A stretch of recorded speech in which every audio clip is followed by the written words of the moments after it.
The security guard's hand grabbed her wrist so hard she thought her bones might break. But Naomi didn't cry. She never cried. Not when her parents died, not when she lived on the streets for 3 years, and definitely not now. How did this beautiful girl end up being homeless and what she was stealing in a rich wedding? Let's watch it together. But before, please subscribe to my channel. Let me go, she said quietly, her dark eyes burning with a fire that made the big man step back. The fancy wedding tent went silent. 200 rich guests in their expensive clothes turned to stare at the skinny girl in torn jeans and a dirty shirt. In her free hand, she held a plate of rice and chicken she had taken from the food table. "Thief!" someone shouted. "Call the police!" yelled another, but then a voice cut through the noise like a knife. "Wait!" Everyone turned. The groom walked toward them. He was tall and handsome in his perfect white suit. His name was Jordan, and this was supposed to be the happiest day of his life. But something in his eyes looked different. Sad, maybe. Or angry. "Let her go," Jordan said to the security guard. "But sir, she stole food from your wedding," the guard said. Jordan looked at Naomi, really looked at her, not at her dirty clothes or her thin face. He looked into her eyes, and what he saw there made his heart skip a beat. "What's your name?" he asked softly. Naomi lifted her chin. She wasn't ashamed. She was hungry, and she took food. That was survival. "Naomi, Naomi," Jordan repeated. The name felt strange on his tongue, like he had said it before, long ago. "How old are you?" 25. A woman in a beautiful pink dress pushed through the crowd. This was Esther, Jordan's bride. Her face was red with anger. "Jordan, what are you doing? It's our wedding day. Make her give back the food and leave." But Jordan didn't move. He kept staring at Naomi. "Where are you from?" "Does it matter?" Naomi asked. She tried to sound tough, but something about this man made her feel strange. Like she knew him from somewhere. "Yes," Jordan whispered. It matters more than you know." An old woman stepped forward. This was Mrs. Chen, Jordan's grandmother. She was small but strong with silver hair and wise eyes. "Jordan," she said carefully, "maybe we should talk inside." "No," Jordan said. His voice was getting louder. "I want to know. Naomi, do you remember anything about your childhood, before you were on the streets?" Naomi's heart started beating fast.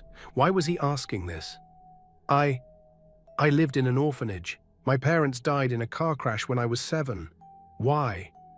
Esther grabbed Jordan's arm. "Jordan, you're scaring me. What's wrong with you?" But Jordan pulled away from his bride. He walked closer to Naomi, so close she could see tears starting in his eyes. "Show me your left shoulder," he said. "What?" Naomi stepped back. "Please, please." Something in his voice made her listen.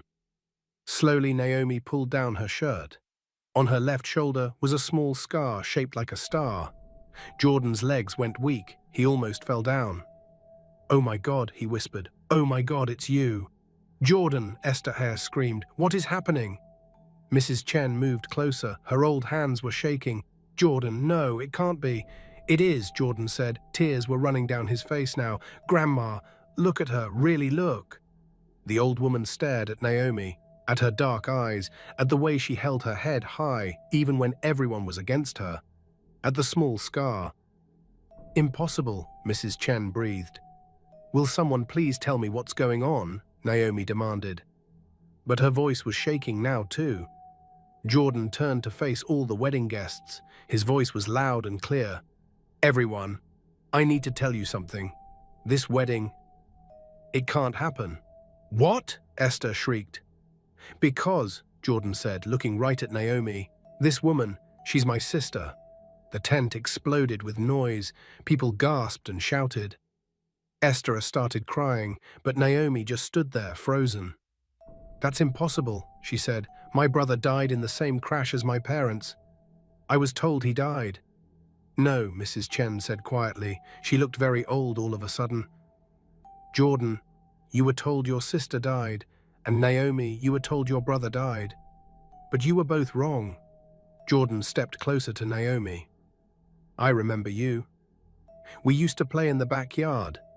You had a little stuffed elephant named Peanut. And that scar on your shoulder, you got it when you fell off your bike trying to follow me and my friends.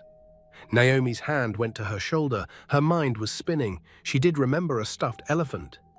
She remembered a boy who looked like her, a boy who always protected her. But how? She whispered. Mrs. Chen's voice was heavy with sadness. After the crash, you were both hurt badly. Jordan was taken to one hospital. Naomi was taken to another. The paperwork got mixed up. Each of you was told the other one died. Jordan came to live with me. Naomi, she looked at the young woman with pain in her eyes. Naomi went to the orphanage. You mean, Naomi said slowly, for 18 years, we both thought the other one was dead. Yes, Jordan said. His voice broke. I mourned for you every day, every single day. Esther was still crying, but now she looked angry too. This is crazy. You can't just stop our wedding because some homeless girl looks like someone you used to know. But Jordan wasn't listening to Esther anymore. He was looking at his little sister who had been living on the streets while he lived in a big house. His little sister who had to steal food while he ate at fancy restaurants. I'm so sorry, he said. Naomi, I'm so sorry. If I had known you were alive. It's not your fault, Naomi said, but her voice was different now, softer. You didn't know. A man in a black suit pushed through the crowd. This was Mr. Williams, Jordan's business partner. Jordan, you need to think about this, he said. You can't just cancel your wedding. Think about the business. Think about the money. Think about your future. Jordan turned to look at Mr. Williams, then at Esther, then at all the fancy guests who were more worried about the party than about the fact that he had just found his dead sister alive. You know what? Jordan said. His voice was getting stronger. I am thinking about my future. And my future includes my sister. He started taking off his expensive watch, then his gold ring, then his fancy jacket. Jordan, what are you doing? Mrs. Chen asked. I'm giving these to Naomi, he said. She's been living on the streets for 18 years while I lived like a king. That stops now. You can't just give away everything, Esther shouted. Watch me, Jordan said. He looked at Naomi. We have the same parents. We should have inherited everything together. Half of everything I have is yours. Naomi stared at the expensive things in Jordan's hands. She had been hungry for so long. She had slept in the cold for so many nights. These things could change her life. But instead of taking them, she pushed his hands away. I don't want your money, she said. Everyone stared at her. What? Jordan asked. I said I don't want your money. I survived for 18 years without it. I don't need it now. But Naomi, no, she said firmly. I came here tonight because I was hungry. I took food because I needed to eat. But I never asked for charity, and I won't start now. Esther stopped crying. Mr. Williams stopped talking. Even Mrs. Chen looked surprised. Then what do you want? Jordan asked softly. Naomi looked at her brother. This man who had everything while she had nothing. This man who was willing to give it all up for her. I want to know if you're a good person, she said. Rich people can be good or bad. Poor people can be good or bad. Money doesn't make you who you are. Your choices do. What do you mean? Naomi pointed at Esther. She's your bride. You were about to promise to love her forever. But you're ready to cancel your wedding for someone you haven't seen in 18 years. What does that say about your promises? Esther's mouth fell open. And you, Naomi pointed at Mr. Williams, you care more about business than about Jordan finding his family. What does that say about your friendship? The man looked embarrassed. And all of you, she said to the crowd, you were ready to call the police on a hungry person instead of just giving her some food. What does that say about your hearts? The tent was completely quiet now. Jordan stared at his sister. This woman who had nothing but was stronger than anyone he knew. You're right, he said. You're absolutely right. He turned to Esther. I'm sorry, but Naomi is right. I was about to make promises to you, but the first time something difficult happened, I forgot about those promises. That's not fair to you. Esther's face went white.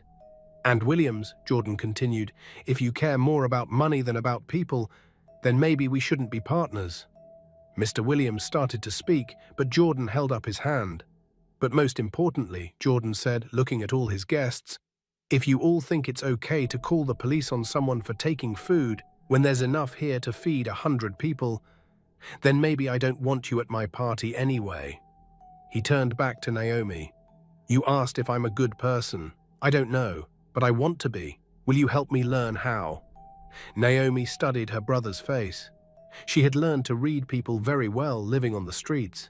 She could tell when someone was lying, she could tell when someone was dangerous, and she could tell when someone was sincere. "Maybe," Naomi said softly, "but first you need to make things right." Jordan looked at her amazed. "How did you get so wise?" "When you have nothing," she replied, "you learn what really matters. It's not money or comfort. It's how you treat people, especially when it's hard." Mrs. Chen stepped forward, tears on her cheeks. "Naomi, I failed you. I should have tried harder to find you when Jordan came. I believed what they told me. I'm sorry." Naomi could have been angry, but instead she took the old woman's hand. "You gave Jordan love and a home. Thank you." Jordan watched, realizing something. "Naomi, I don't want to give you half my money out of guilt. I want to give it because you deserve it, and because you'll use it better than I ever could." "What do you mean?" "You could help people like you. The hungry, the lonely, those who need hope." Naomi felt tears rising. "You really mean that?" More than anything, she looked around, at Esther's softening face, Mr. Williams's shame, Mrs. Chen's hope. Everyone was listening. "Okay," Naomi said at last, "but we do it together. And we start now." "How?" Naomi smiled, a real smile, after all these years.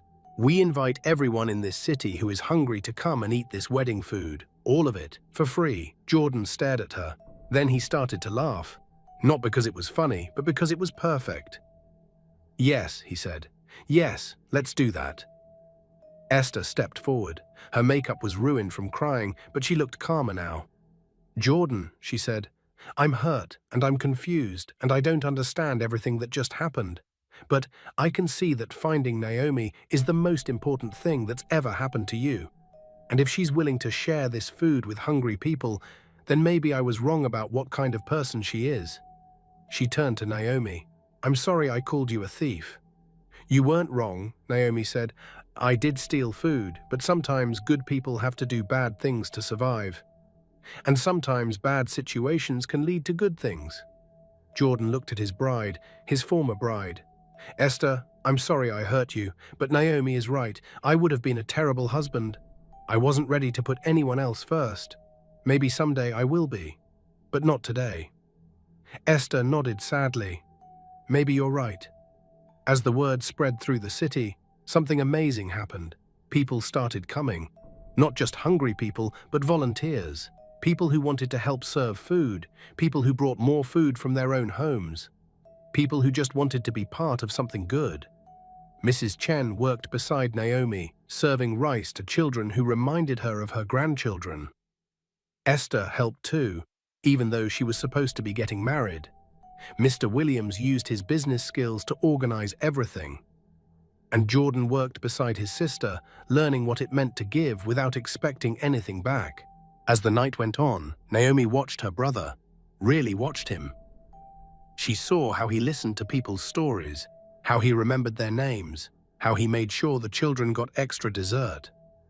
"You know," she said to him as they took a break, "you might actually be a good person after all." "Only because I have a good teacher," he said. They sat together on the steps outside the tent, watching their city come together over food and kindness. "Jordan," Naomi said quietly, "can I ask you something?" "Anything." "Are you sad about the wedding, I mean?" Jordan thought for a long moment. "You know what's strange? I should be sad. This was supposed to be the best day of my life. But instead, it really is the best day of my life, just not the way I planned." "Why?" "Because I found you, because I learned that having everything means nothing if you're not sharing it with the right people. And because..." He looked at all the people around them, rich and poor, all working together. Because I finally understand what family really means. Naomi leaned her head against her brother's shoulder. What does it mean? It means you don't leave people behind, even when it's hard, even when it costs you everything, even when other people don't understand. They sat in a quiet, comfortable silence, the stars slowly emerging above the tent that had unexpectedly become a place of reunion.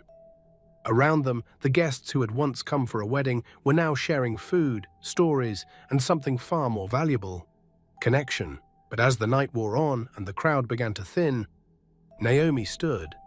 "Where are you going?" Jordan asked, concern flickering in his voice. "I have somewhere I need to be," she said softly. "What?" "But we just found each other. You can't leave now."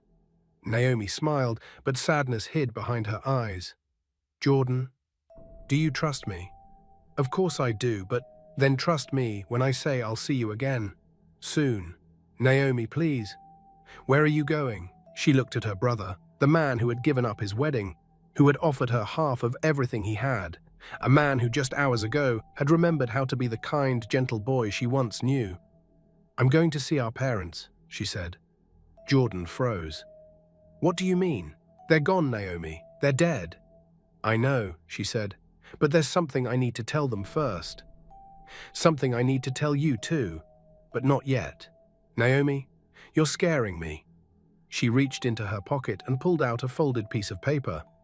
She handed it to him carefully. "Don't read this until tomorrow morning," she said. "Promise me." "I don't understand." "Promise me, Jordan." He hesitated, searching her face for answers he couldn't find. "I promise," he said finally. She smiled, kissed his forehead like she used to when they were young, and whispered, "Thank you for tonight, for remembering who you are, and for proving family still matters." And then she walked away, disappearing into the darkness. The next morning, as the sun rose over the city skyline, Jordan sat in his apartment and opened the letter with trembling hands. "Dear Jordan, by the time you read this, I'll be gone. Not dead, but gone from the life we just rediscovered. I need you to know, last night wasn't an accident. I didn't stumble into your wedding by chance. I've been watching you for months. 3 months ago, I saw you in a coffee shop. You looked so familiar. I followed you. I found your last name, your birthday, your grandmother. And I realized who you were. My brother. I could have just called, knocked on your door. But I had to know what kind of man you'd become. Had money changed you? I watched you, and what I saw hurt. You passed homeless people without looking. You threw away food while others went hungry. You treated Esther like a trophy. You made deals that crushed small businesses. You weren't the Jordan I remembered. So I tested you. I stole from your wedding. If you had me arrested, I'd know my brother was gone. But you recognized me. You gave me a chance. And just like that, the brother I loved came back to life. I'm leaving now, not because I don't love you, but because you have things to fix. Mrs. Chen, your business, your heart. But Jordan, I'm proud of you. Take care of them, and maybe one day we'll see each other again. Your sister, Naomi, P.S. Check your business account. I didn't want your money, but I never said I wouldn't take it. Call it interest on 18 missed birthdays. Use it well." Jordan stared at the letter, then grabbed his phone. "Mr. Chen," the banker said. "Yes, there was a large withdrawal last night, authorized through your private credentials. The amount was significant." "How much?" $2 million, sir." Jordan hung up and burst into laughter, then tears, then laughter again. Naomi had stolen from him after all, but sitting in his luxury apartment, he felt richer than ever. Because now he understood, the best things in life can't be stolen, they must be given. And somewhere out there, Naomi was giving. One stolen meal, one kind word, one act of defiant love at a time. What haunted Jordan, and would shape the rest of his life, was one simple question. When would he see her again? And more importantly, when he did, would he be worthy of being her brother? Will Jordan prove himself worthy of his sister's love? Can Naomi's stolen fortune truly change lives across the city? The siblings' journey is far from over. If you want to see what happens when they meet again, smash that like button and let us know in the comments. Should we continue their story? Your support decides if Naomi and Jordan's tale continues.